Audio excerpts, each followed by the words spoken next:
Bonsoir mes chers amis. Alors, avant tout, Hanouka Sameach, puisque ce cours, même s'il va traiter de la paracha de Miketz, qui sera lu ce Shabbat, on est encore la sixième bougie, il en reste encore deux, jeudi et vendredi, puisque c'est la bougie aujourd'hui du mercredi, donc la sixième. Et donc Hanouka Sameach, et nous sommes dès ce soir aussi Rosh Chodesh Tevet, donc Rosh Chodesh Mevorach. Alors, il va être difficile donc de ne pas dire quelques mots de Hanouka, puisque normalement, cette paracha, Miketz, est toujours lue la, la fête de Hanouka, et c'est relativement rare lorsque c'est la paracha de Vayeshev, comme ça a été le cas cette année, donc la semaine dernière.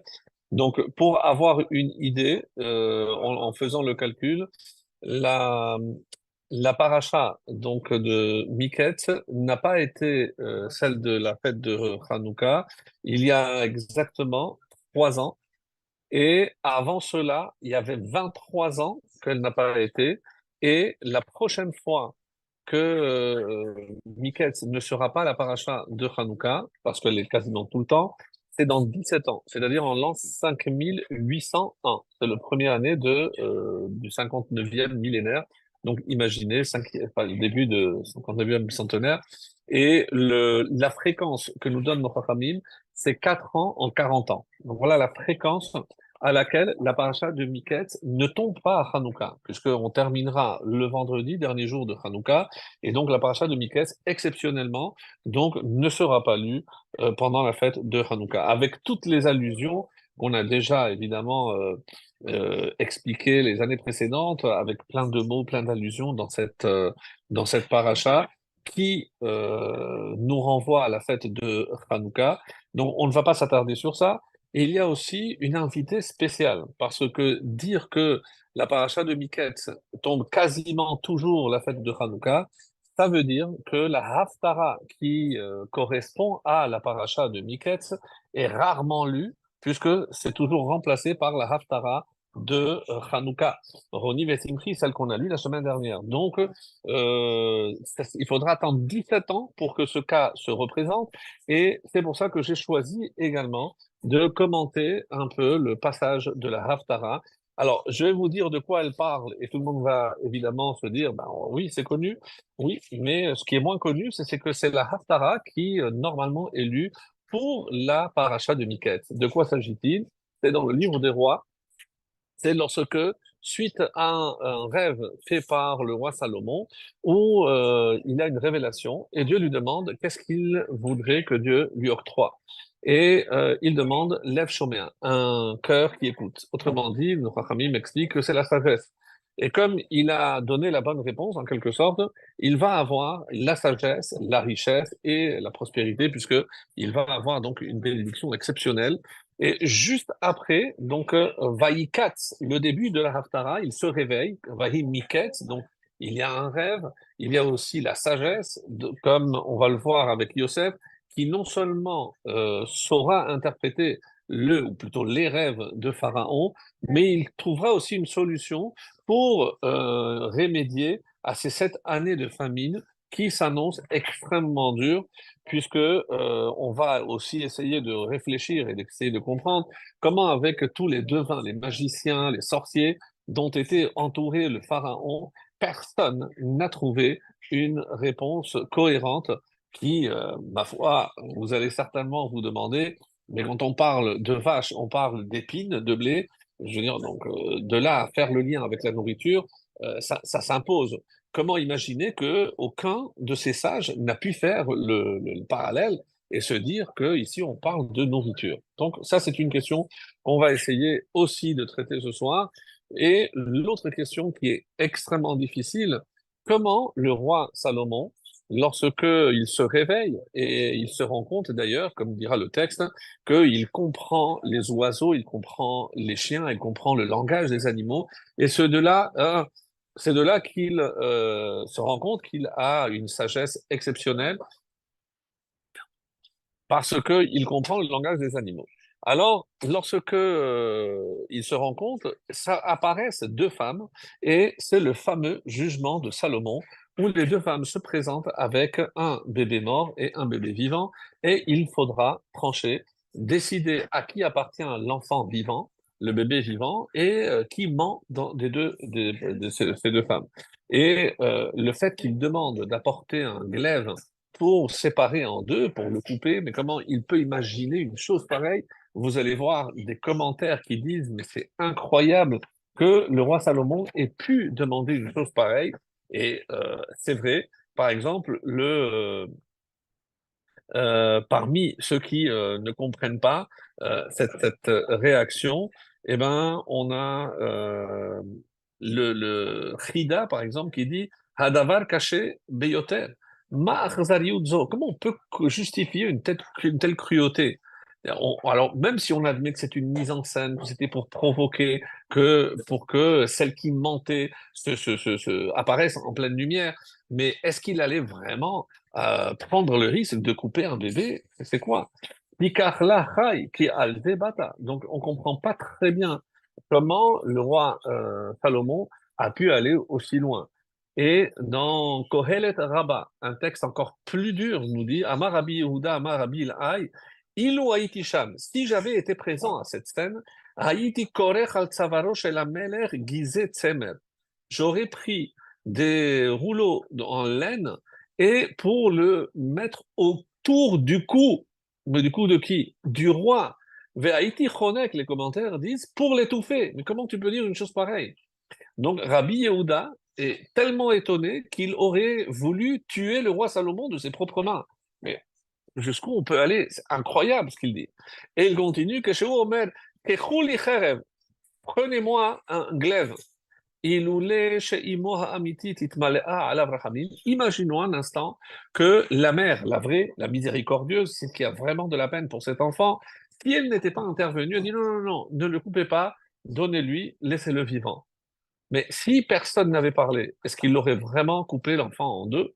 Alors, Varnera Galieled. Alors, d'après ce commentaire Kohelet Rabbah, si cette femme n'était pas intervenue, alors quoi? Le roi Salomon aurait exécuté, il aurait tué un bébé, il aurait coupé en deux. Qu'est-ce qu'on peut imaginer? Ve'alota sha'a omer Shlomo besefer Kohelet, ilecha eretz shemalkecha na'ar. Et le Midrash là-bas, il dit, Astavona shetaim nashim, Rabbi Meir Omer, Ruchot hayu velo basar vadam. Tellement c'est difficile à comprendre qu'il y a un midrash qui dit que lorsque les deux femmes sont venues, il dit Rabbi Meir, non, ce ne sont pas de vraies femmes, c'est ruchot, c'était comme des esprits, velo basar vadam, mais il ne s'agissait pas d'être en chair et en os. Et comme d'ailleurs le rapporte la Gemara, que je vais vous lire tout de suite. Alors, je n'ai pas oublié, on va parler aussi de la paracha, mais juste pour une entrée en matière de cette Haftara exceptionnelle. Donc, il y a un texte qui se trouve dans le traité de Makot, à la page 23b, qui nous dit comme cela. Bon, je passe outre le contexte pour savoir si on peut écouter une bat call ou pas. En tout cas, on arrive à ce qui nous intéresse. Bevet Dino Shel Shlomo. Dans le tribunal, dans le Beddin du roi Salomon, il est écrit Vaya Anamelech Vayomer, le roi a répondu et il a dit Tenula et ayalud hachai vehamet lotemituhu. Et donnez-lui l'enfant vivant et ne le tuez pas. Hi imo, parce que c'est elle, sa mère.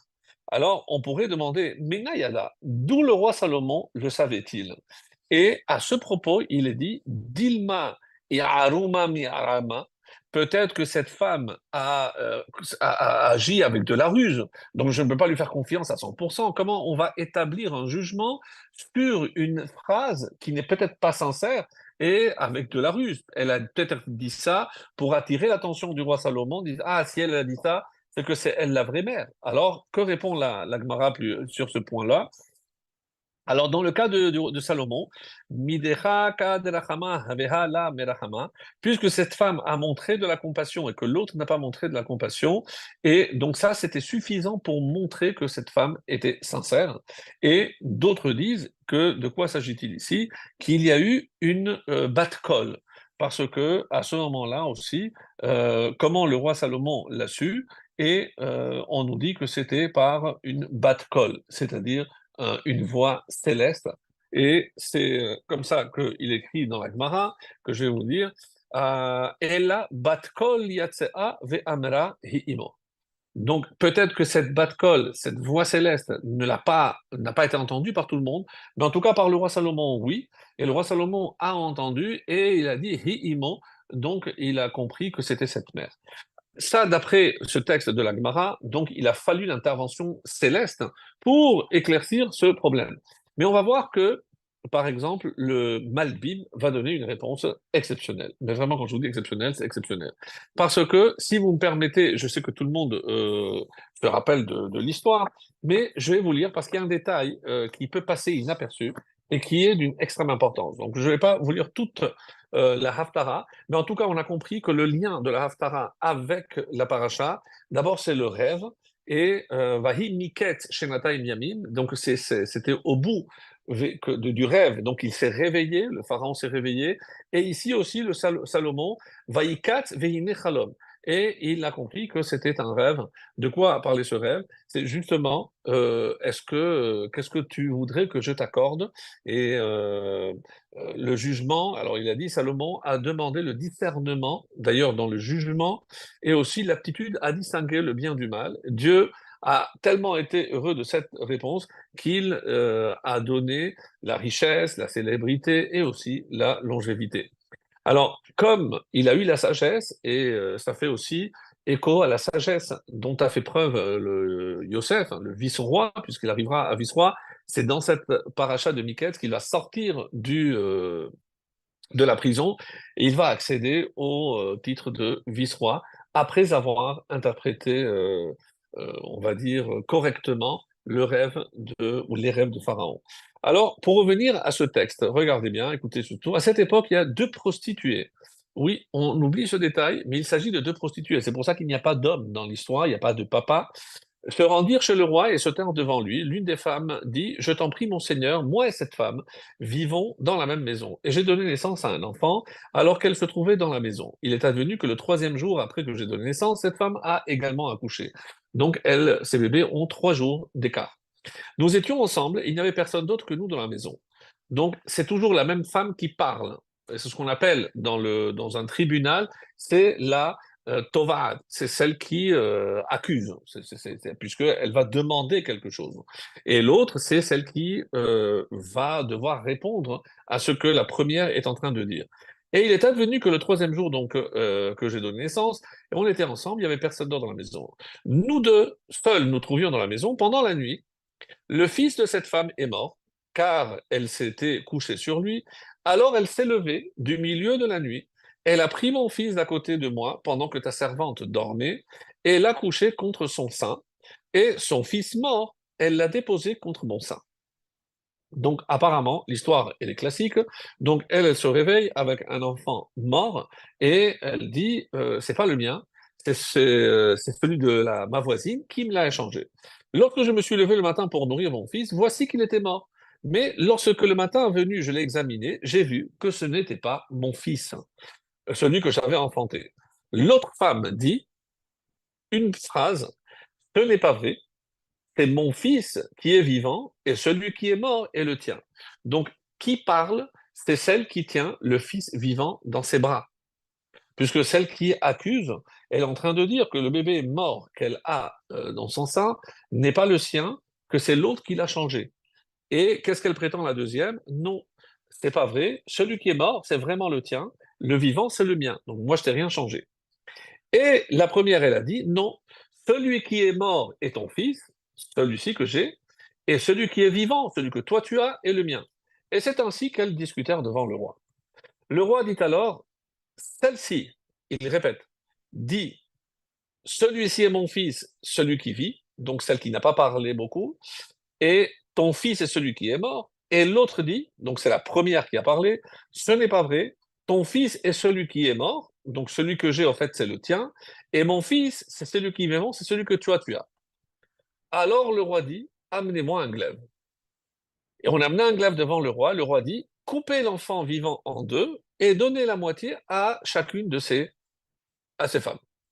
La femme dont le fils était vivant, c'est-à-dire celle qui tient l'enfant vivant, s'adressa alors au roi, car sa compassion pour son fils s'était réveillée. Mon Seigneur, donne-lui l'enfant vivant, mais qu'on ne le fasse pas mourir.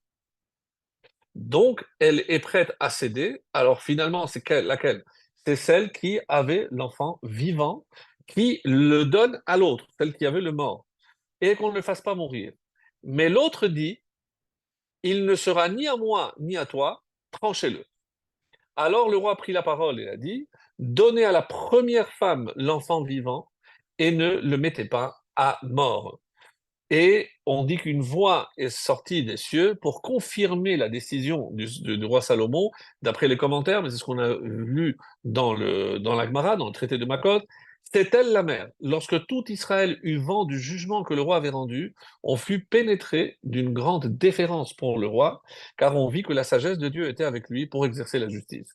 Et le roi Salomon régna sur tout Israël, à Melech Shlomo, Melech al-Kol Israël, comme s'il fallait un déclencheur.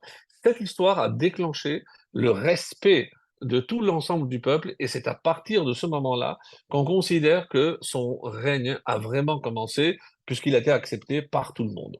Ça, c'est l'histoire que tout le monde connaît, puisque voilà, c'est ce qui est écrit, c'est ce que j'ai lu, c'est tiré donc du livre des rois, le premier livre de rois, au troisième chapitre, verset 15, et c'est jusqu'au quatrième chapitre, le verset 1. C'est la Haftarah de la paracha de Miketz.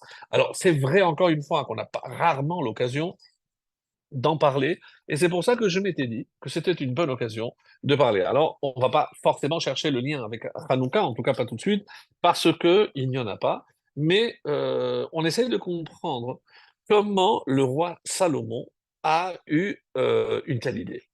Comment interpréter l'action du roi Salomon face à ces deux mères, en sachant pertinemment qu'une des deux ment, et comment trancher? C'est ça la difficulté. Comment savoir, est-ce que uniquement parce qu'elle a fait preuve de compassion, comme nous l'avons lu, et alors c'est peut-être une ruse, comme la Gemara a dit, c'est peut-être une ruse pour se dire comme ça il pensera vraiment que c'est le mien. Du coup, qu'est-ce qui se passe? Et c'est parmi les nombreuses questions qu'on peut se poser sur ce passage, c'est toute l'histoire. Parce que si cette femme, donc je répète, donc il y a une femme avec un bébé mort, qu'est-ce qu'elle prétend? C'est que pendant la nuit, c'est l'autre qui l'a changé et c'est elle qui détient son vrai fils vivant. C'est en tout cas ce qu'elle dit. Mais maintenant, comment elle sait tout ce qui s'est passé, puisqu'apparemment elle a dormi et elle est en train de se faire tout un film. C'est que pendant la nuit, pendant que je dormais, elle s'est couchée sur son bébé, elle l'a étouffé, elle s'est rendue compte, elle a profité que moi j'étais endormi, elle a pris mon bébé et elle m'a donné le sien qui est mort. Donc c'est comme ça que l'histoire est présentée devant le roi Salomon. Mais comment cette femme était-elle au courant? Et surtout qu'il y a une autre question, c'est que lorsque je veux, c'est Hamotzi Mechavero alav hareaya. Donc si par exemple, moi je détiens de l'argent ou un objet, je viens, je dis non, cet objet, cette maison, ce vêtement, il est à moi. Donc comme moi je suis celui qui vient avec une ta'ana, donc avec un argument, j'ai une demande, une quête, donc l'Agmara dit celui qui veut sortir un objet de l'autre, c'est lui qui doit apporter une preuve. En l'état, donc qui a ce bébé, c'est l'autre femme. Donc si moi maintenant je veux une preuve, alors je dois démontrer que l'enfant qu'elle détient est le mien. Pour la déposséder de cet enfant-là. Et elle sait qu'elle n'a pas de preuve. Mais ne me dites pas parce qu'il n'y a pas de caméra, etc. Évidemment que c'est pas ça l'histoire. Mais comment elle va monter tout un film pour dire voilà ce qui s'est passé. Mais comment tu peux le savoir? Il y a une seule réponse à cette question, mes amis, et c'est ce que le Malbim va dire. Donc, comment elle peut savoir ce qui s'est passé? Parce que ce qu'elle est en train de raconter, c'est ce qui lui est arrivé à elle. C'est-à-dire qu'au moment, et pas comme on a toujours cru qu'il y a eu un échange, pas du tout, il n'y a pas de change. Chacune a gardé son bébé. Donc, mais maintenant, qu'est-ce qui se passe? La première qui parle, la menteuse, elle se rend compte que son bébé est mort. Donc, mais c'est son vrai bébé, parce qu'elle s'est couchée devant. Elle n'avait pas besoin d'ailleurs, parce que on connaît la mort des prématurés, donc la mort des bébés. Donc, il s'étouffe, il dort, il n'a pas besoin de dormir sur lui. Pourquoi elle est allée chercher une excuse? Parce que elle raconte ce qui s'est passé. Elle s'est rendue compte qu'elle avait étouffé son bébé et euh, elle raconte ce qui lui est arrivé et finalement, de là, elle donne la preuve hein, que pour savoir ce qui s'est passé, c'est parce que, et en voulant apporter une preuve, elle s'accuse elle-même. Et comment le Malbim va comprendre cela? Parce que généralement, quand une personne a quelque chose à laquelle il tient énormément, donc si je tiens énormément à cet enfant, donc comment je vais prendre la parole et réentendre les paroles qu'elle a prononcées, cette maman? Non, elle ment, parce que c'est pas vrai ce qu'elle raconte. C'est mon fils qui est vivant. C'est-à-dire, celui que je tiens, c'est mon fils. Et elle veut maintenant que son fils est mort, mais d'après le Malbim, comme on est en train de voir, elle n'a pas changé. Ici, il n'y a pas eu d'échange de bébé, comme on a toujours nous pensé. C'est que elle raconte ce qui s'est passé et elle veut maintenant avoir le bébé de l'autre. Donc, elle a trouvé tout ce subterfuge. Et pour démontrer que lorsqu'une personne dit la vérité, il suffit de peu de mots pour la vérité. Et elle dit, non, ce n'est pas vrai. Et qu'est-ce qu'elle dit? Mon fils, c'est mon fils qui est vivant, et celui qui est mort est le tien. C'est tout ce qu'elle dit, et elle ne prend plus la parole. L'autre, elle va dire non. Qu'est-ce qu'elle aurait dû dire? Non, c'est mon fils qui est vivant. Mais qu'est-ce qu'elle dit?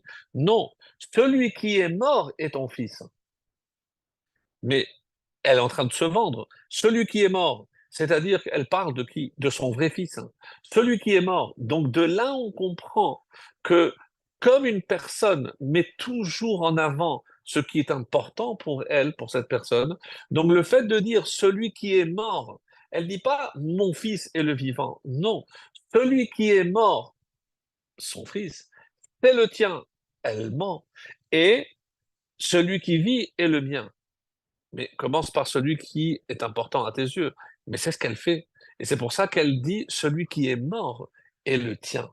Donc, de là, dit le Malbim, vous comprenez que c'est une finesse extraordinaire, que d'après ça, on n'a même pas besoin d'une voix céleste pour confirmer quoi que ce soit, parce que d'après cela, ça suffit, d'après le Malbim, pour montrer que on commence toujours par ce qui est important. C'est comme ça que je vous dis le Malbim, Amra nidbe belashon, beni hachai ou bener hamet.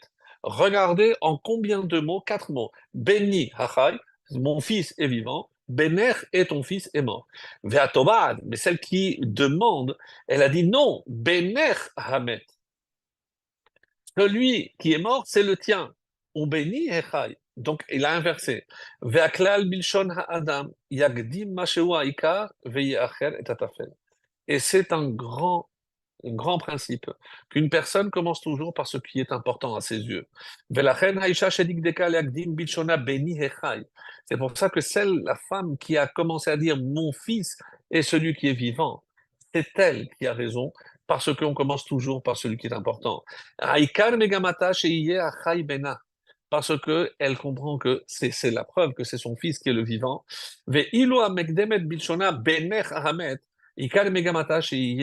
Hamet ben Chaverta, velo Yachai bena. Donc elle s'en fout finalement de celui qui est vivant. Donc elle, tout ce qu'elle veut, celui qui est mort, c'est le tien. Mais, pourquoi? Parce que j'essaye d'accuser l'autre. Je ne regarde même pas ce qui pour moi est important. La reine Shlomo José, c'est pour ça que on comprend pas pourquoi le roi Salomon a répété Zot Omeret, c'est-à-dire celle-là, qu'est-ce qu'elle dit? Béni Echai, vous êtes sûr? Et de là d'ailleurs, la Gemara dira qu'on apprend du roi Salomon que quand il y a un jugement, il faut répéter ce que les deux parties ont dit pour être sûr et certain qu'on a bien compris, et évidemment qu'on a bien entendu, mais pour savoir si l'autre a entendu ce que le premier a dit. Et ça, on le voit au quotidien, malheureusement, lorsqu'on reçoit des couples et on donne la parole à chacun, et vous faites le test, vous faites vraiment, et dis donc, bon, donc tu as entendu ce que ta femme a dit, elle a dit ça? Non, c'est pas ce qu'elle a dit. Elle vient de dire, je répète ce qu'elle a dit, et il a dit non. Mais il ment pas, mais il n'a pas entendu de la même façon. Et quand on dit que c'est un problème de communication, parce que on ne veut pas entendre ce qui nous dérange. Alors, ici, c'est ce que la Gemara conclura. Du roi Salomon, on apprend que pour trancher, on doit répéter et être sûr et certain de ce que chacune des deux parties a vraiment voulu dire. Ulvarer zot amar kechuli cherev. Donc, je dis, bon, alors pour trancher, parce que, et on doit trancher la loi aussi, donc il prend un glaive. Ki beze yevurar mi harotze sheyichiu, mi shetirtratze sheyamut. Pour voir vraiment qui veut qu'il vive et qui des deux veut qu'il meure. Et c'est comme ça. Bon, il a pris un risque. On a lu les commentaires de Rabbi Yehuda. Rabbi Meir ira jusqu'à dire que ce n'est pas une vraie histoire, mais que c'était des esprits pour mettre à l'épreuve l'intelligence de Salomon. Certains disent que c'était encore dans le rêve, qu'il ne s'est pas encore réveillé, que ça fait partie d'un rêve. Bon, il y a plusieurs interprétations pour nous montrer que c'est extrêmement dur d'imaginer que le roi Salomon s'apprêtait vraiment avec le glaive à couper les deux. Et en fouillant, bon, j'ai trouvé d'autres interprétations. Et c'est ce qu'on va essayer de voir ensemble, parce que c'est le rabbi qui utilise cette haftara, ce jugement, le jugement de Salomon, puisque même s'il a jugé énormément, mais c'est ce qui reste connu comme le jugement de Salomon. Et qu'est-ce qu'il dit? Be'inyanim ruchanim, tsarir listakel be'mishu lemala. On sait très bien qu'il y a, dans les affaires religieuses, il faut toujours regarder en haut. Et dans les affaires matérielles, dans le domaine matériel, il faut regarder en bas. C'est-à-dire que dans le domaine spirituel, il y a toujours quelqu'un qui est au-dessus de moi. Et dans le domaine matériel, il y a toujours des gens qui sont au-dessous de moi. Donc je dois m'estimer déjà heureux d'être là où je me trouve. Et c'est pour ça qu'il dit sheiten lo dea tova lehitlamed mimenu vekoach ve'os yuchal la'alot be'ilui achar ha'ilui. Et c'est pour ça que l'aspiration, la sheifa en hébreu, l'aspiration d'un homme doit toujours de s'élever, pas dans le domaine matériel, pour acquérir, pour accumuler encore des biens. Non. Ta véritable aspiration doit être dans le domaine spirituel. Et mes amis, dans le domaine spirituel, on l'avait déjà dit, on ne se contente pas du minimum. Il n'y a pas un minimum requis. Dans le domaine spirituel, on le voit, donc cette belle fête de Hanouka, parce qu'on avait expliqué que les Hashmonaïm auraient pu se contenter. Il y a une halakha qui dit que s'il n'y a que de l'huile impure, alors j'allume avec de l'huile impure, et bon, c'est tout, il n'y a pas, comme c'est marqué, Tum'a hutara betzibour. Dans un tzibour, pour une collectivité, on a permis, même si c'est un cas d'impureté, si tout le monde est impur, et même l'huile est impure, alors on allume comme ça, parce qu'il n'y a pas d'autre choix. Mais les Hashmonaïm ne se sont pas contentés, et ils sont allés fouiller et chercher. Et parce qu'ils sont allés chercher, Hachem les a récompensés par la trouvaille de cette fameuse fiole qui, parmi les 600, plus de 600 réponses à la question, mais le miracle finalement a duré 7 jours et non pas 8, puisqu'il y avait de l'huile pour un jour, c'est vrai. Mais le premier jour, qu'est-ce qu'on célèbre? Le miracle d'avoir trouvé la fiole. Bon, en dehors du fait que le premier jour, il y a aussi un autre miracle, puisque l'huile ne s'est pas entièrement consumée. Bon, il y a, encore une fois, il y a 600 réponses, donc on ne va pas toutes les faire, je vous rassure. Mais retenir que la preuve, et c'est peut-être ça qu'il faut, pourquoi on avait dit les Grecs ont eu la main dessus sur le temple, et pour la simple et bonne raison que, comme le bar le dit, il donne une réponse très gênante. Il dit Hitrashlu ba'avoda. Parce que il y avait eu un petit peu de lassitude dans le service, dans le temple. Alors, l'exemple de la famille de Bilga qui arrivait en retard et d'autres. Mais qu'est-ce que ça veut dire une hitrashlut, une lassitude? Eh bien, mes amis, c'est lorsque je fais les choses, mais sans cœur, sans enthousiasme. Je fais les choses parce que bon, je les fais, etc. Alors, je donne pas assez d'importance aux choses. Et donc, le tikkun, la réparation de ces hashmonaïm, donc c'est vrai, ben, on est arrivé, ben, il n'y a que de l'huile impure, alors on l'allume avec l'huile impure. Non, ils ne se sont pas contentés, ils sont allés au-delà, parce que tout le message de Hanouka, mes amis, c'est cela. C'est-à-dire que dans le domaine spirituel, on ne peut pas se contenter. Vous saviez que l'halakha, il suffit d'allumer une bougie par soir. Alors pourquoi je vais en grandissant? Parce que j'embellis la mitzvah. J'ai pas, je ne me contente pas de poser des bougies, mais je vais chercher une belle Hanoukia. Donc, tout ce qui peut être fait pour embellir la mitzvah, eh ben, je le fais. C'est la preuve que cette mitzvah, elle est chaviva, comme dit le Rambam, tellement les gens l'apprécient qu'ils font des efforts pour elle. Donc ici, on allume à la tombée de la nuit, à 5 heures du soir. C'est pas évident pour tout le monde, etc.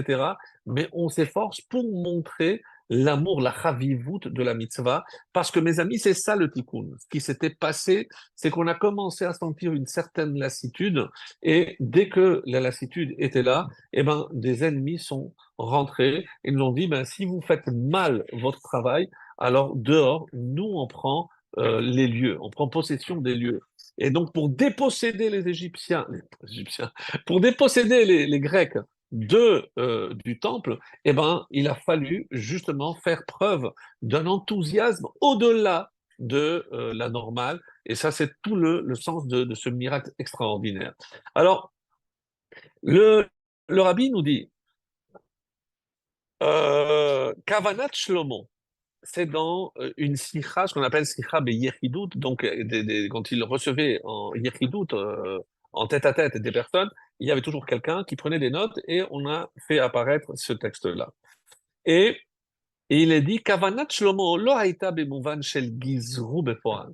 Donc, lorsque, écoutez bien parce que c'est très très beau, quand le roi Salomon a dit on va trancher, on va couper l'enfant, il ne s'agissait pas d'un acte physique, même si je ne dis pas comme Rabbi Meir que ce sont des esprits ou un rêve. Non, je parle de deux femmes en chair et en os. Et alors quoi? Elle a les matzav chinuchi shel gizru. Écoutez bien, parce que c'est, je pense, un des plus grands principes dans le domaine de l'éducation. Et puisque Hanouka, c'est Hachinour, c'est l'éducation, je me suis dit que c'était vraiment l'occasion de revenir sur ça, parce que, d'après le rabbi, je pense, je ne sais pas s'il y a en une phrase, en une idée, on va dire, un principe tellement fort dans le domaine de l'éducation, comme il va en sortir de cette anecdote avec ces deux femmes. Qu'est-ce qu'il veut dire? Lechanech et ben lishte gishot, gam yachad shel kedusha ul omatze. Qu'est-ce que ça veut dire? Donc, on voit qu'il y a une femme. D'abord, les deux sont des femmes de mauvaise vie, parce que on a dit que c'est deux prostituées. On a l'impression qu'une a quand même des valeurs comme la bonté, elle est clémente. L'autre, elle est plus cruelle. Elle n'hésite pas à mentir devant le roi Salomon. Donc, c'est quand même une femme, on va dire, d'un niveau spirituel beaucoup plus bas que la deuxième. Et qu'est-ce qu'il veut dire, Salomon? Couper en deux. C'est-à-dire, maintenant que on n'arrive pas à trancher, et je sais que évidemment une des deux ment, alors prenez cet enfant et partagez-le. Ça veut dire partagez-le. Donc vous allez vous le partagez une semaine l'une, une semaine l'autre, comme on fait aujourd'hui, allez-nous, avec les parents qui divorcent, un petit peu toi, un petit peu moi. Mais vous imaginez, qu'est-ce qu'elle a dit, cette femme-là? Elle a dit non. Qu'est-ce qu'elle refuse? Pourquoi? Les matzav chinuchi shel nous, lechanech et ben. Pourquoi? Parce que moi, la première femme qui est miséricordieuse, elle ne ment pas, elle va donner une éducation qui va se refléter évidemment chez son fils parce qu'elle veut que son fils aussi se rattache à la vérité, à la clémence, à la miséricorde, et non pas à la cruauté ou au mensonge. Donc elle a une forme d'éduquer cet enfant. Mais il y a aussi les omadze, mais on sait qu'il y a le contraire chez l'autre. מצב כזה של חינוך לשני הפכים הוא יותר חמור מאשר חינוך רק לעומת זה. Et alors, et elle a préféré, c'est bien, elle a préféré, c'est incroyable, que ce soit l'autre, la menteuse, qui l'éduque, pas pour qu'il ne soit pas tué, pour qu'il puisse grandir avec une cohérence. Il n'y a rien de pire pour un enfant que lorsqu'il a affaire à une éducation incohérente. Et d'où peut venir une éducation aussi incohérente? C'est lorsque les parents sont en désaccord. Je peux avoir mes idées, si un a fait échouva, l'autre n'a pas fait échouva. Il y a plein de cas qui peuvent se présenter. Mais face à un enfant, on doit avoir un et un seul discours. Confronter un enfant à deux éducations opposées, c'est comme le tuer. C'est ça ce que le rabbi est en train de dire. Et d'où il se base pour apporter cette preuve? Eh ben, d'un passage qui est aussi une autre haftara, qui est tiré du prophète Eliyahu. Qu'est-ce qui a marqué? Lorsque le peuple suivait les Kohanim, les sacerdotes, les prêtres de Baal, de la Avodah Zarah, à un moment donné, il y a un avis, il en a marre. Et il a dit, Ad matai, jusqu'à quand, Atem posrim ashnat epim, jusqu'à quand vous allez rester entre deux chaises? Il faut choisir. Mais qu'est-ce qu'il aurait dû dire? Mais vous ne pouvez pas aller au temple, venir faire des sacrifices et aller après faire la fête avec une idole.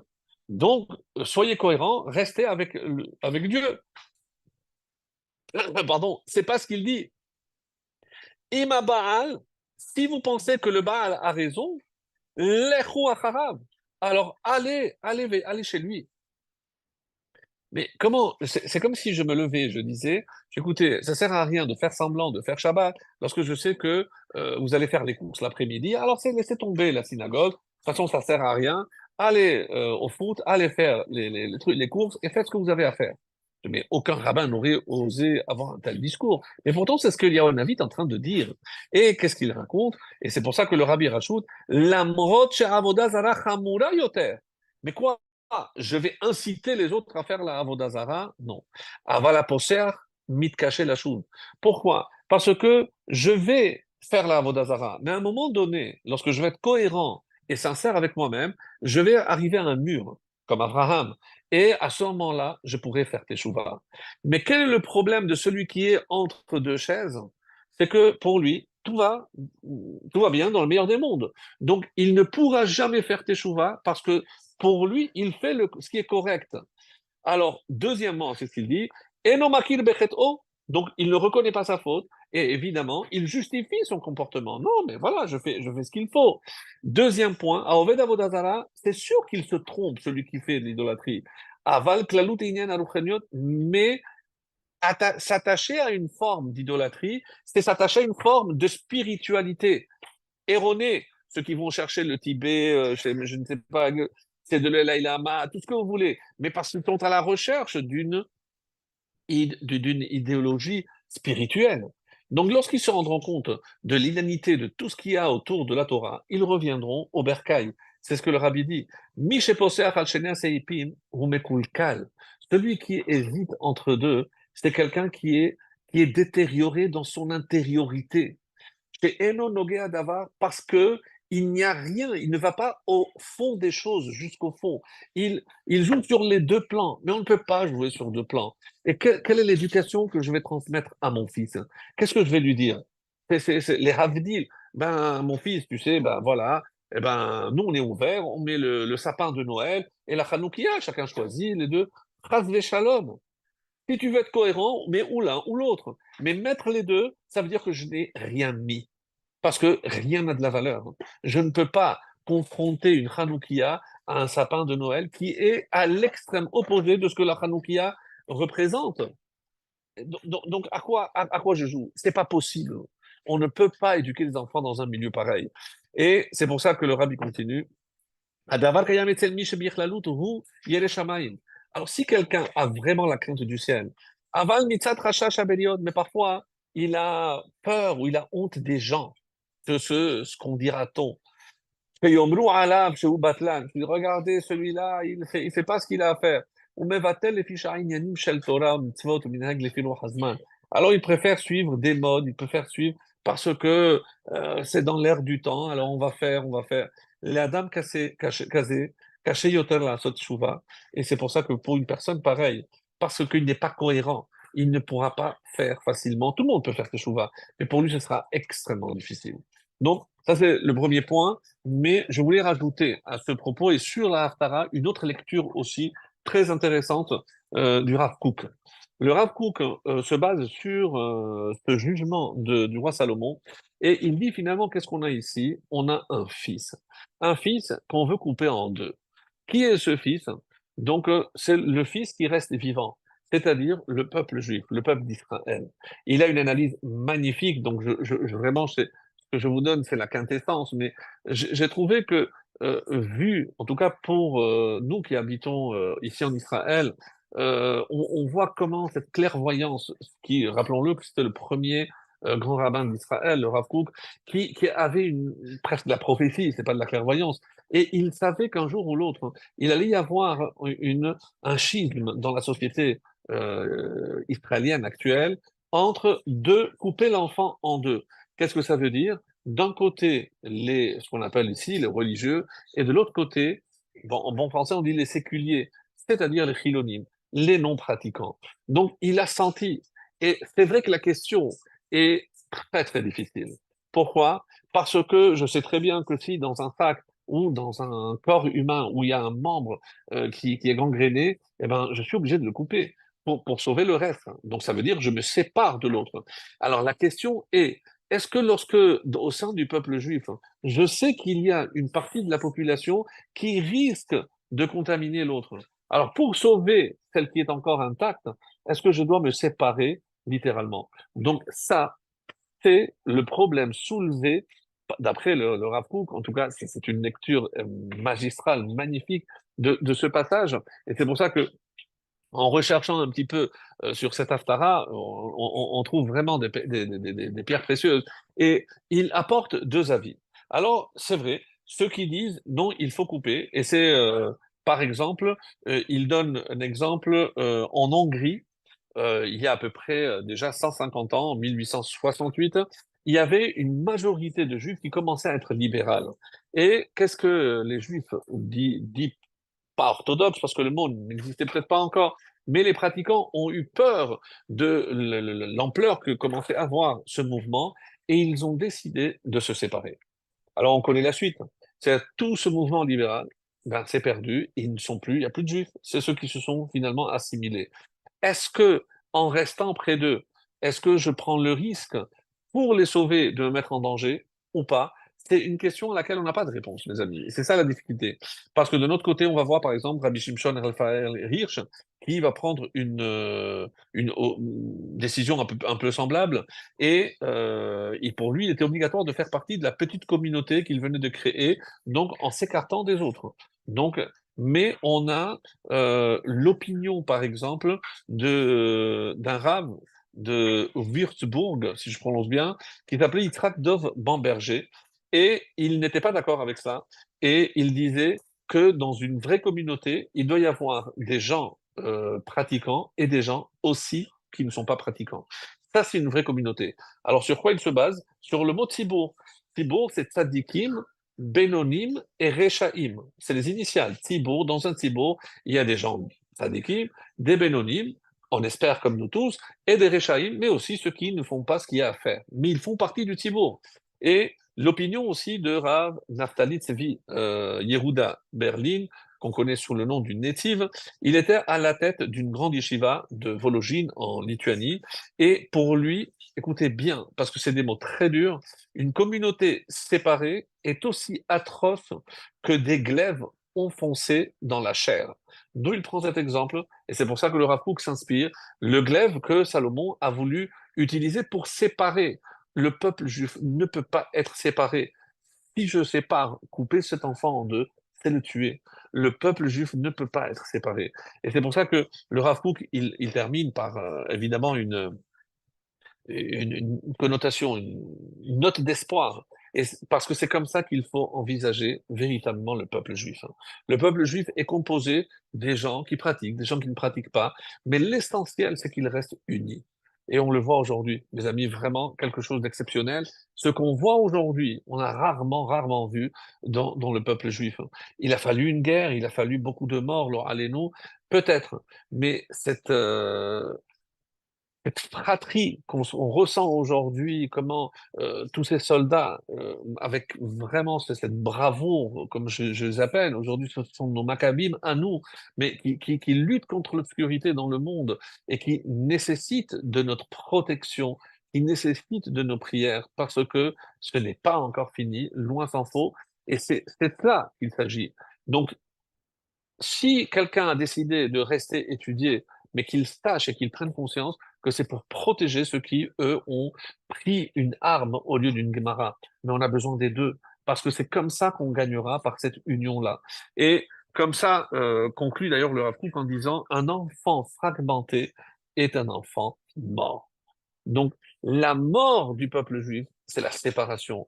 C'est lorsqu'on est séparé, mes amis, qu'on est faible et qu'on donne la force à nos ennemis. Nos ennemis ne sont pas forts, c'est notre faiblesse qui génère leur force et leur suprématie sur nous.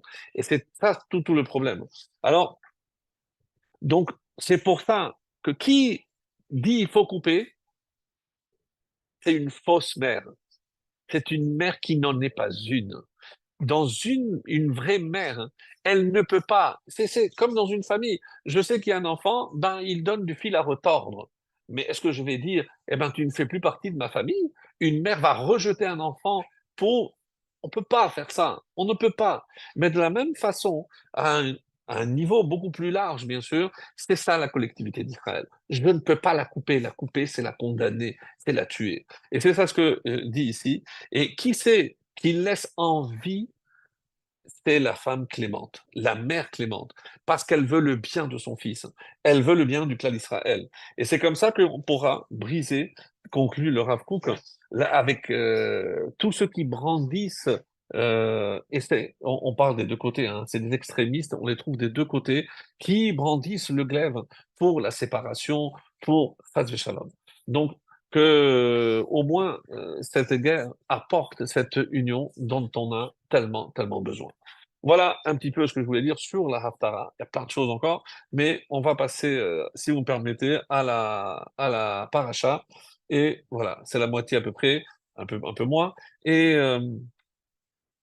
pour revenir sur un parallèle très très beau que les Chachamim vont faire, hein. D'abord, pour que ça soit clair pour tous, lorsque le roi Salomon a fait ce rêve, donc on a dit qu'il y a un écho au rêve par lequel commence donc cette paracha de Miketz, mais il s'agit du rêve de Pharaon. Donc il y a trois étapes dans la vie de Yosef, les deux rêves, son rêve, le rêve des maîtres et chansons, des deux ministres, et le rêve des pharaons. Donc c'est trois niveaux. Alors je n'ai pas le temps de trop détailler, mais c'est trois niveaux dans sa vie, puisque c'est comme ça qu'il va progresser, et il retrouvera la grandeur à la fin du troisième rêve. C'est les rêves de Pharaon. Et sur cela, vous remarquerez qu'il y a trois parachiotes qui se suivent. Vayetse, c'est le rêve de Yaakov avec le Soulam, avec l'échelle. Dans Vayeshev, à la fin, on a vu donc les deux ministres qui font ces rêves. Et dans Miket, c'est le pharaon qui fait aussi des rêves. Donc le rêve est extrêmement présent dans ces trois parachiotes et d'une manière générale. Je ne vais pas faire un cours sur le rêve, je pense que les années précédentes, on en avait parlé, mais on sait qu'il y a énormément de types de rêves. Donc il y a des rêves prémonitoires, des rêves qui n'ont pas de sens, des rêves qui sont un soixantième de la prophétie, etc. Donc il y a cinq ou six niveaux de rêves. Donc on ne sait pas si de nos jours tous sont encore, ils existent encore, mais en tout cas, euh, comme quelqu'un disait, Rav, moi j'arrête pas de rêver de mon père. Alors, et j'arrive pas, je lui dis alors dors moins et tu rêveras moins. Donc c'est vrai que c'est un bon conseil. Celui qui rêve trop, c'est-à-dire celui qui s'évade de la réalité. Alors dormir moins, c'est peut-être avoir une prise beaucoup plus forte avec la réalité et ne pas se perdre dans des rêves. Mais les rêves sont indispensables puisqu'on voit que ils sont très présents dans la Torah et on va parler aussi d'un cas unique, c'est Yom Huledet Paro. On parle jamais de la date anniversaire d'un pharaon. C'est pas parce que pour nous c'est important la date de l'anniversaire de pharaon, mais parce que ce jour-là il y avait une chanina, donc il y avait une grâce. Le roi graciait certains des prisonniers. Et c'est pour ça que c'est à cette occasion que le maître échanson va être rétabli à son poste et par contre le panetier, le boulanger, lui trouvera la mort par pendaison. Alors, parmi les différentes explications, donc le Or HaChaim pose une question aussi que, en citant un passage dans Iyov, Ketz Stam Lachocher. Quand on parle de Ketz, Ketz, Vaïkatz, c'est une fin, c'est la fin de quelque chose. Alors, qu'est-ce que c'est? Il a mis une fin, Rocher, à l'obscurité. Donc, le réveil, c'est aussi sortir de l'obscurité. Mais on sait que l'obscurité ou les ténèbres, c'est aussi la galoute, l'incompréhension de ce qui nous entoure. Donc, qu'est-ce que cela veut dire? Quelque part ici, on voit que Vaikat, comme c'est, Vaï Miket, Shenataim Yamin. Pendant 2 ans. Qu'est-ce que ça veut dire 2 ans? Les Chachamim, les sages, interprètent que pendant 2 ans, il a fait ce rêve. Alors, imaginez toutes les tentatives de résolution de ce rêve des tentatives qui n'ont jamais abouti, puisqu'il n'était jamais satisfait avec l'interprétation qu'on lui donnait. Et pour cause, il avait aussi rêvé de la solution. Et même s'il ne s'en rappelait pas, s'il ne se souvenait pas, il savait une chose, c'est que ce n'était pas deux rêves distincts. C'est pas d'un côté les vaches, de l'autre côté les épis. Non, pour lui, il savait que les deux étaient liés. Il ne savait pas comment, et c'est pour ça quand on est venu lui donner plusieurs possibilités, donc il savait que ce n'était pas la bonne. Ve'en poter les pharaons. Mais pour le pharaon, on n'a pas trouvé de solution. Ah, malgré toutes les tentatives. Alors, comme les Chachamim vont essayer d'expliquer, par rapport au pharaon Cholem, au présent, c'est-à-dire qu'il continuait de rêver. Donc, il a fait ses rêves pendant 2 ans. Pendant 2 ans, il a cherché à trouver une solution. Alors, qu'est-ce qui a fait que, au bout de 2 ans, le maître Échanson se rappelle soudainement de ce que Yosef lui avait dit au moment où il sortait? Rappelez-vous, il a dit, il a dit à 2 phrases, c'était la fin de la paracha de Vaïeshev. Donc, qu'est-ce qu'il lui a demandé?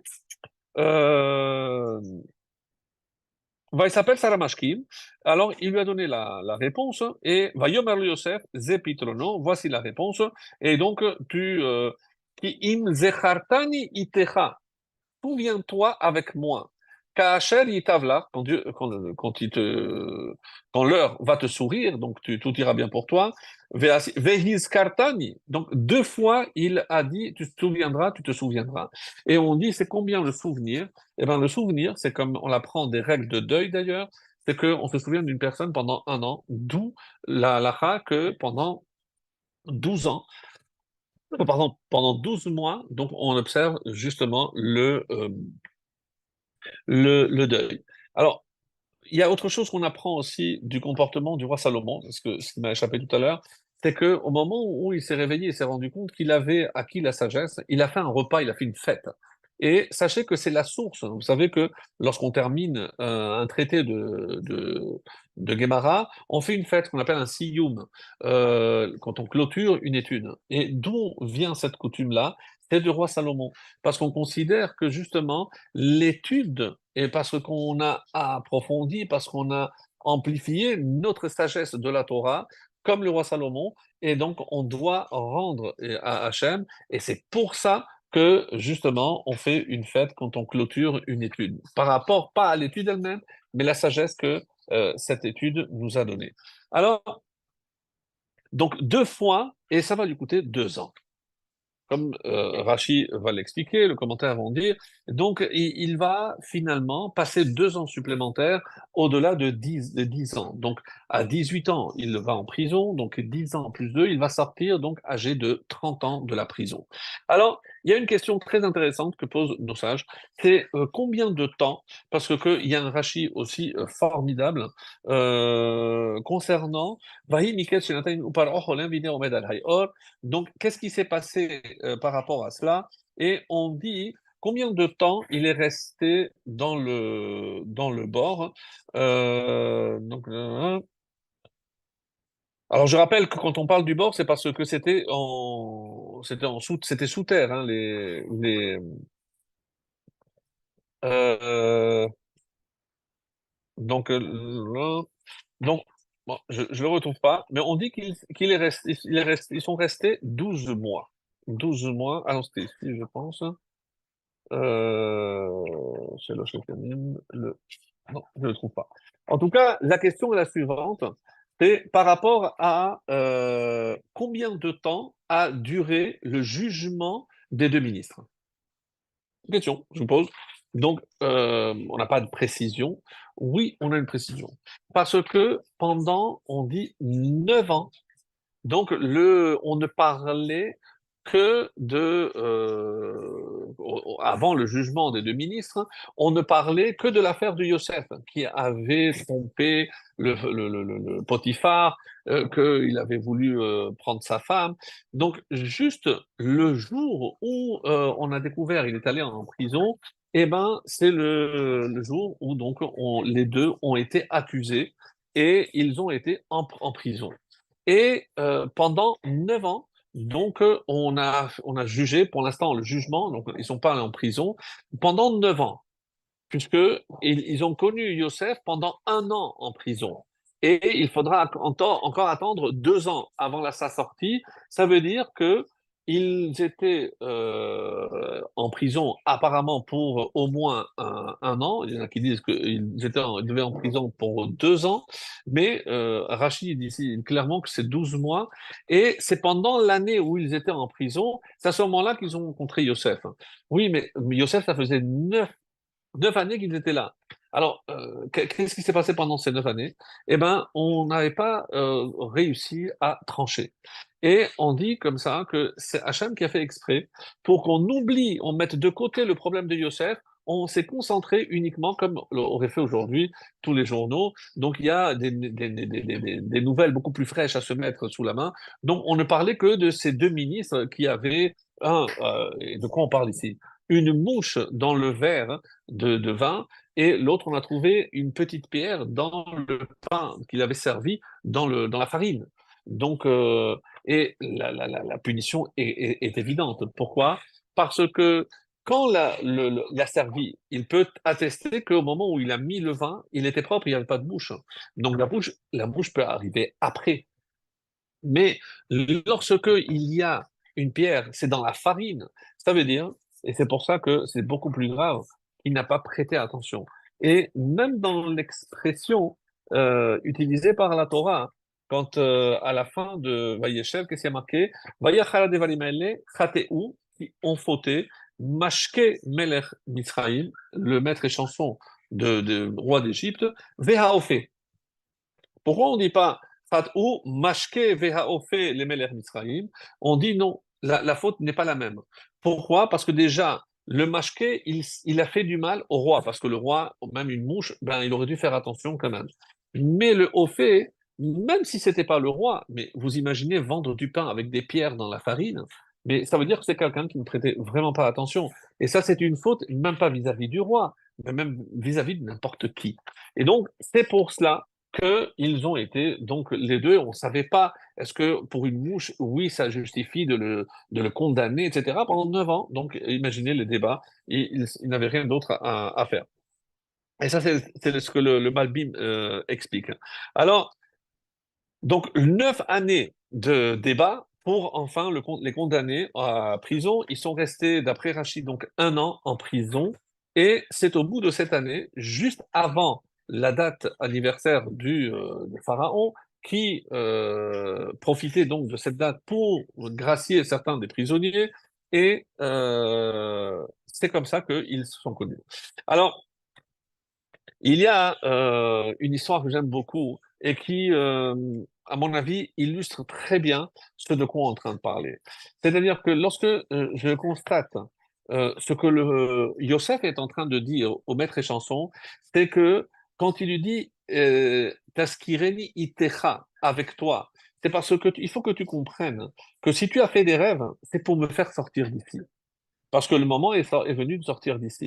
Donc, tout ce que tu as fait comme rêve, tu n'as rêvé que pour que moi je sorte d'ici. Et c'est parce qu'il ne s'est pas rappelé que Hachem va provoquer les rêves de Pharaon pour éveiller le souvenir du maître échanson qui va mettre 2 ans, puisqu'il va sortir, mais c'est que 2 ans, au bout de 2 ans, qu'il va se rappeler. Et la question est la suivante. Pourquoi il a mis 2 ans? Alors qu'on a dit que pendant 2 ans, il faisait ces mêmes rêves. Alors, il y a une réponse très très intéressante qui dit que le pharaon, à cause de ses rêves, il est devenu tellement malade il était dans le coma, il était sur le point de mourir. Donc c'est là où il a fait le calcul. Si maintenant que je suis bien avec ce pharaon, s'il meurt et si il est remplacé par quelqu'un d'autre qui vient avec son ministre, eh ben, je n'aurai rien gagné. Alors il va, et c'est à ce moment-là, pas pour défendre Yosef, aucun non-juif prendra la défense désintéressée d'un juif. Dans l'histoire, ça n'a pas changé. Donc, il ne voit que son propre intérêt. Et il se dit, c'est maintenant l'occasion de me rappeler. Alors, il y a une question qui se pose. Mais s'il était tellement convaincu, pourquoi il n'a pas été voir Yosef, dit, écoute, je me rappelle que il y a 2 ans, j'ai fait un rêve. Et il aurait pu raconter le rêve de Pharaon, lui disant, il l'aurait interprété, et il serait venu lui dire, voilà, j'ai l'interprétation, et il aurait eu toutes les médailles. Non. La réponse est la suivante, aussi une réponse très, très, très délicate. On dit que le roi d'un rêve, c'est pas le roi d'un individu normal. Parce que il y a des rêves que le roi, qui finalement symbolise tout son peuple, pour ne pas dire le monde, parce que chaque roi a un rôle à jouer au niveau du monde. Donc, du coup, s'il donnait une interprétation, Yosef aurait donné une interprétation à un homme normal, qui n'aurait certainement pas été la même que si on interprète le même rêve à un roi. Et il s'agit d'un roi. Donc, comme la Gemara dit, on ne sait jamais tout ce qu'il y a dans la tête d'un roi. Et un roi aujourd'hui, un premier ministre, des gens qui doivent prendre des responsabilités, des décisions qui mettent en cause, déclarer une guerre. On sait que forcément, on va envoyer à la mort certains de nos soldats. Il va y avoir des civils de l'autre côté aussi qui vont mourir. Donc, c'est des décisions extrêmement difficiles, en sachant, par exemple, qu'il y a des otages. Qu'est-ce qu'on va faire? Est-ce qu'on fait? Est-ce qu'on négocie? On négocie pas? C'est vraiment, il vaut mieux être de l'autre côté, mais c'est ce que, en tout cas, il le dit. Et c'est ce que dit ici la réponse. Pourquoi il n'a pas été? Donc, parce qu'il savait que l'interprétation n'aurait pas été la même. Donc, Yosef arrive donc sur ces entrefaits, et c'est l'interprétation qu'il va donner, et il commence déjà à dire Bil Hadai, que les choses soient claires, monsieur le pharaon, c'est pas moi qui interprète. Et quand est-ce qu'il est sorti de la prison? On dit qu'il est sorti à Rosh Hashanah. Et qu'est-ce qu'il a fait Yosef? Et ça, c'est ce qui est extraordinaire parce que on verra à chaque fois, d'ailleurs, le mot tishkach, tu oublieras, eh ben, on dit que c'est la même valeur, que le Kliyakar nous dit, c'est la même valeur numérique que im zechaftani, si tu te souviens de moi. Et combien c'est? C'est 728. Donc, on dit qu'il a passé 2 ans. 365 fois 2, c'est 730. Alors, pourquoi je trouve 728? C'est la période c'est les jours qu'il a oubliés, parce que c'est à l'exception des 2 jours de Rosh Hashanah. Parce que quand il est sorti à Rosh Hashanah, donc, il aurait dû l'oublier pendant 730 jours, mais comme il y a 2 jours de Rosh Hashanah, il a oublié 728 jours et pas 730. Rosh Hashanah, il était déjà sorti. Et on dit que juste pendant cette période où Yosef était dans la prison, qui s'est appauvri, mais d'une manière fulgurante, c'est Potiphar. Parce que comme la Torah nous a dit que lorsqu'il est rentré dans sa maison, il a connu l'abondance, etc., mais l'inverse étant vrai, dès que Yosef est sorti de cette maison, la maison s'est effondrée. Donc pour montrer que sans Yosef, hein, les Égyptiens est mort. Et c'est pour cela que lorsqu'il a interprété, tout de suite il a compris qu'effectivement, c'était la bonne réponse. Parce que toutes les tentatives qui ont été données, non, tu vas voir 7 filles qui vont vivre, 7 filles qui vont mourir, etc. Donc, il y a plusieurs interprétations. J'en ai choisi quelques-unes pour vous, très très belles. Mais la question restera. Mais comment personne n'a pensé, alors qu'on parle ici de vaches et de pain, donc c'est la nourriture. Donc, comment personne n'a osé dire ce qui s'impose finalement à la logique? Pourquoi personne n'a trouvé? Alors, il y a une réponse qui est classique et que tout le monde donne. Et bien, tout simplement parce que Dieu a obstrué les yeux. Il les a empêchés de voir la réalité parce qu'il fallait que Yosef, et tout ceci est mis en place pour que Yosef sorte. Et à ce propos, donc, j'avais cette histoire très belle. On dit qu'il y a deux riches qui sont arrivés dans un village parce que c'était des grands donateurs et ils ont fait vraiment un accueil formidable avec un orchestre, etc. Et à un moment donné, les deux se parlent. Avait 100 millions de richesses et l'autre n'avait que peut-être 30 millions. Il était moins riche, mais bon, les deux étaient assez riches. Il lui dit, est-ce que tu penses que l'orchestre est pour toi ou pour moi? Alors, celui qui était moins riche, il dit, mais c'est sûr que c'est pour moi. Je sais pourquoi. C'est parce que pour toi, qui est tellement riche, tu crois qu'ils auraient mis 4 musiciens pour toi? Ils auraient fait un orchestre de 40 musiciens, pas 4.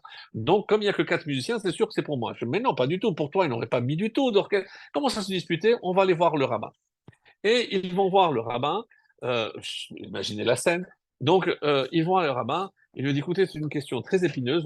Toi, tu vas me donner 50 roubles, et toi aussi, tu vas me donner 50 roubles. Il prend 50 et 50, il dit, laissez-moi, revenez dans 1 heure. Et il revient dans 1 heure. Je lui dis, alors, Rav, pour qui l'orchestre a joué? Et il lui a dit, j'ai trouvé la réponse. Je dis, ah, alors, c'est pour moi. Mais qu'est-ce que vous racontez? Je dis oui, moi j'avais besoin de 100 roubles parce qu'il y a une orpheline qui doit se marier et je n'avais pas cet argent. Donc votre dispute, elle n'en a rien à faire de la dispute, mais c'est uniquement parce que c'est comme ça qu'Hachem a voulu que vous veniez chez moi pour que vous me donniez cet argent que je vais donner maintenant à l'orpheline.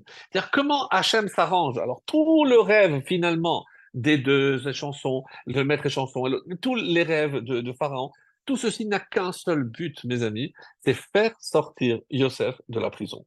Et c'est ça qui est extraordinaire, parce que comment, des fois, nous, de notre vie, on voit qu'il y a des événements qui ne s'enchaînent pas comme on aurait voulu, etc. Mais il y a le maître de la providence, il y a le maître du monde. Lui, il tire les ficelles, il sait exactement. Donc, il faut lui faire confiance. Et des fois, on a la chance de voir comment, justement, à l'issue de cet enchaînement d'événements, eh ben, il y a eu l'issue que Dieu a voulu, et c'est que à la fin, forcément, ce sera bon pour nous. Et même si pendant la période d'incompréhension, on ne voit pas très clairement les choses. C'est comme ça qu'on peut dire. Maintenant, par rapport justement à cette famine annoncée par Yosef, hein. Rabbeinu Bechaye fait un calcul et nous dit combien devait durer cette famine, pas 7 ans, 42 ans. Il apporte des preuves, etc.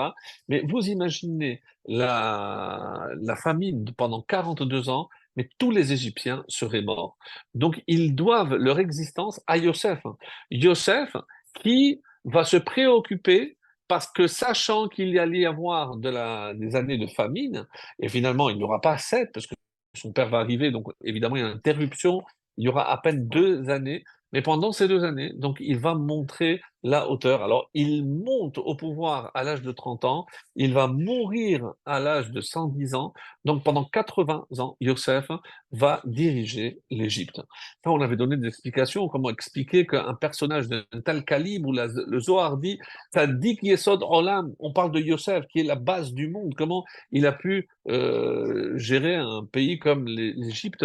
Alors, sachez que, bon, à part ça, l'Égypte, c'est pas comme nous on le pense, et c'est ce qu'on va expliquer maintenant.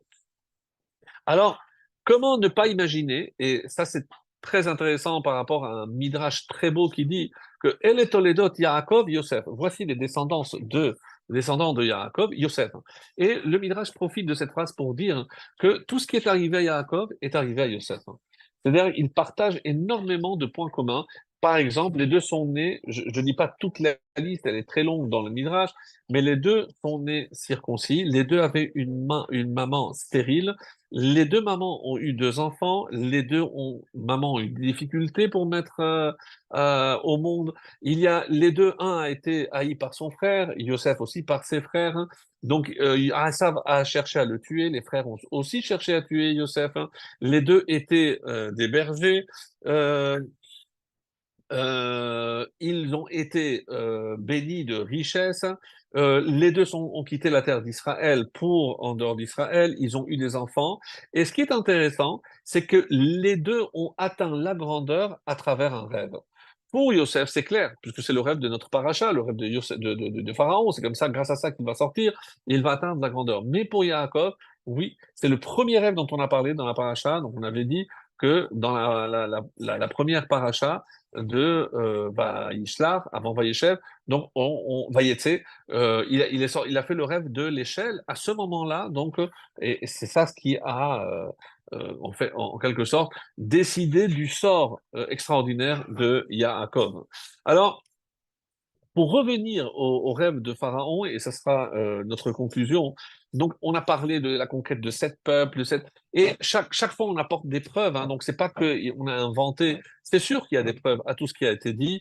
Et on va même jusqu'à dire que quand on parle de parotte, hein, on parle de la femme. Pourquoi on parle toujours qu'il devait avoir des filles? Parce que Piria Verivia, pas parotte dans le sens de vache, mais des femmes qui conçoivent et qui reproduisent. Donc là, on parle des femmes, puisqu'on sait que d'après la Gemara, les deux fonctions essentielles d'une femme, il y a des exemples à cela, c'est la procréation, donc avoir des enfants, et les hatil me'achet, et faire en sorte que l'homme n'ait pas à fauter en allant ailleurs clairement. Et donc on dit que ça c'est Parot, c'est Piria Verivia, et Shibolet, le pain, puisqu'on a vu par exemple qu'à Yosef, on a dit tu contrôles tout sauf le pain. Et comme Rachid dit, le pain c'est la femme.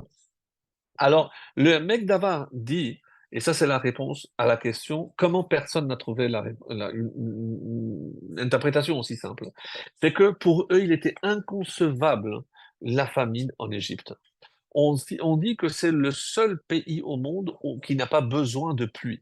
Parce que grâce au Nil, et le Nil, quand on regarde le début de la paracha, Pishon, quand il y a des fleuves, 4 fleuves qui sortent du Gan Eden, le premier c'est Pishon, on dit que c'est le Nil. Et Kegan Eden, Kegan Hashem Mitzrayim. Quand Lot regarde Sédom, on compare Gan Hashem, le Gan Eden, à Mitzrayim. C'est-à-dire on n'a pas besoin de pluie. Donc, on dit que la terre d'Égypte est comme le Gan Eden, parce qu'on n'a pas besoin de la pluie. Et c'est extraordinaire. Quand Dieu dit Loke Eres Mitzrayim, en parlant de la terre d'Israël, elle n'est pas comme la terre de Mitzrayim. Pas en négatif, mais en positif. Parce que la terre d'Égypte, elle peut se passer de la pluie. La terre d'Israël, non. Parce que si vous ne respectez pas, va avatem, donc il n'y aura pas de pluie et vous pourrez mourir. Donc, c'est pas comme la terre d'Égypte. Donc, pour eux, il était inconcevable qu'il y ait la famine. Donc, même si c'était l'interprétation la plus évidente, mais pour eux, il n'était pas question. S'ils avaient parlé de la famine, qu'est-ce que ça suppose? Tellement que le Nil aurait dû s'assécher pour qu'il y ait la famine. Mais le Nil, c'est la divinité. Comment on va dire au pharaon, on va se présenter devant lui pour lui dire, eh bien, sache que notre Dieu est mort. C'est pas possible de dire une chose pareille, parce que c'est sa tête c'est lui qui. Donc personne n'a osé dire, même s'il voyait une évidence, mais personne n'a osé dire cette vérité. Et comme Yosef, évidemment, s'est rendu compte, par quoi il commence? Elohim, Bilhadai. Non, non, non, non. C'est pas moi qui vais interpréter, c'est mon Dieu. Et mon Dieu, il va venir, lui, pour te dire que ton Dieu est fini. Quand les 10 plaies, la première, c'est laquelle? On s'attaque à la divinité qui est le Nil par le sang. C'est-à-dire, et c'est ça ce qu'il faut comprendre, c'est que Yosef a réussi à faire quelque chose d'extraordinaire. Donc, lorsque il dit, mais s'il y a quelqu'un, roi Elohim, mais comment? Le pharaon, qui ne croit pas en notre divinité, lui, il parle de Elohim. Ça, c'est la force de Yosef. Hein. C'est que Tamani Elohim, on dit, quand il a parlé à son père, Hachem, il m'a placé en Égypte. Non, comment les maîtres nous disent, Tamani Elohim. J'ai placé Elohim en Égypte. Tout le monde connaît. J'ai imposé la Mila, j'ai imposé le Shabbat, j'ai imposé la Hachem. Donc, ce que les Grecs viendront tous pour annuler. Parmi les décrets, quel est un des décrets incompréhensibles? Comme dit Mégalé à Moncote, on avait parlé de ça, et c'est une guerre contre Yosef. Mais à quel niveau? Yosef veut montrer au monde entier que c'est Dieu qui dirige ce monde. Il a réussi, même si ça lui a mis quand même 80 ans, peu importe, mais il a réussi à faire comprendre à l'humanité, c'est l'Égypte de l'époque, que en dehors de ce que eux croyaient être une divinité, il y a le Dieu qui est par-dessus tous. Et c'est ce qu'il dit à son père Samani Elohim. Viennent les Grecs et ils interdisent aux Juifs de prononcer le nom de Dieu. Donc on n'avait pas le droit de faire des brachot, donc de manière à ce que on oublie Dieu. C'est les shakecham toratecha, comme c'est pour nous faire oublier l'essentiel. C'est quoi l'essentiel? C'est la présence divine. Mes amis, c'est ce qui ressort de cette paracha, c'est la grandeur de Yosef, la réussite de Yosef, Ishmakliach. Qu'est-ce qui a fait qu'il a réussi? Pas parce qu'il est devenu riche, parce qu'il est devenu important, non. Sa vraie réussite, c'est parce qu'il a réussi à imposer le nom de Dieu dans le monde. Et si nous, on mène une guerre pour montrer au monde que c'est Dieu qui le dirige, eh ben, on sera, nous, les soldats de Yosef, et là où Yosef a réussi, eh ben, espérons, Be'ezrat Hashem, que si les Hashmonaïm, les Maccabim ont réussi contre les Grecs, nous, à notre époque, on va réussir contre tous nos ennemis qui veulent effacer le nom de Dieu de notre bouche. Eh ben, on dira pas simplement Am Israël Chai, mais Shema Israël, comprenez que c'est Hachem qui dirige le monde et nous, on est là pour le rappeler justement à toute l'humanité.